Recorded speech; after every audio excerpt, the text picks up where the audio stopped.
बहुत प्राचीन समय की बात है, जब पृथ्वी पर एक महान राजा हुए, राजा सगर। राजा सगर के 60,000 पुत्र थे। एक बार अश्वमेध यज्ञ के दौरान उनके पुत्रों ने कपिल मुनि का अपमान कर दिया। क्रोधित होकर कपिल मुनि के शाप से राजा सगर के सभी पुत्र भस्म हो गए।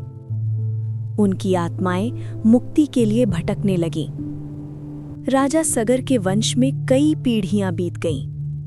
अंततः जन्म हुआ राजा भगीरथ का। भगीरथ का हृदय अपने पूर्वजों की मुक्ति के लिए करुणा से भर उठा। उन्होंने निश्चय किया, जब तक मेरे पूर्वजों को मोक्ष नहीं मिलेगा, मैं चैन से नहीं बैठूंगा। राजा भगीरथ हिमालय की कठोर भूमि पर पहुंचे। उन्होंने वर्षों तक घोर तपस्या की।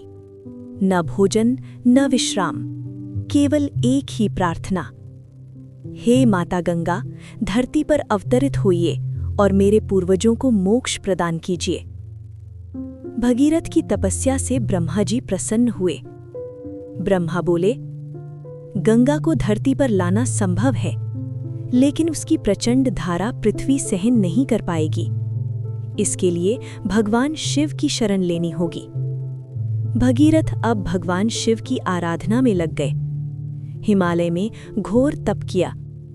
वर्षों बाद भगवान शिव प्रकट हुए। शिव ने शांत स्वर में कहा, भगीरथ, मैं तुम्हारी तपस्या से प्रसन्न हूं। मैं गंगा को अपनी जटाओं में धारण करूंगा। आकाश से गंगा का प्रचंड वेग धरती की ओर बढ़ा। उसका गर्जन इतना भयानक था, मानो संपूर्ण सृष्टि टूट जाएगी। लेकिन जैसे ही गंगा भगवान शिव की जटाओं पर गिरी, उसका वेग क्षण भर में शांत हो गया।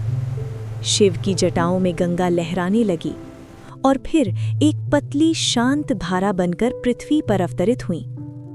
यही कारण है कि गंगा को कहा जाता है जाह्नवी और भागीरथी। भगीरथ गंगा को अपने पूर्वजों की भस्म तक ले गए। जैसे ही गंगा जल ने उन्हें स्पर्श किया, उनकी आत्माओं को मोक्ष प्राप्त हुआ। आकाश से देवताओं ने पुष्प वर्षा की। भगीरथ की आंखों से आंसू बहने लगे, लेकिन ये आंसू दुख के नहीं, सफलता और शांति के थे। गंगा अवतरण की कथा हमें सिखाती है, सच्ची भक्ति पीढ़ियों तक उद्धार कर सकती है। अहंकार विनाश लाता है, तप और विनम्रता मुक्ति। भगवान शिव केवल संहारक नहीं, संयम और करुणा के प्रतीक हैं।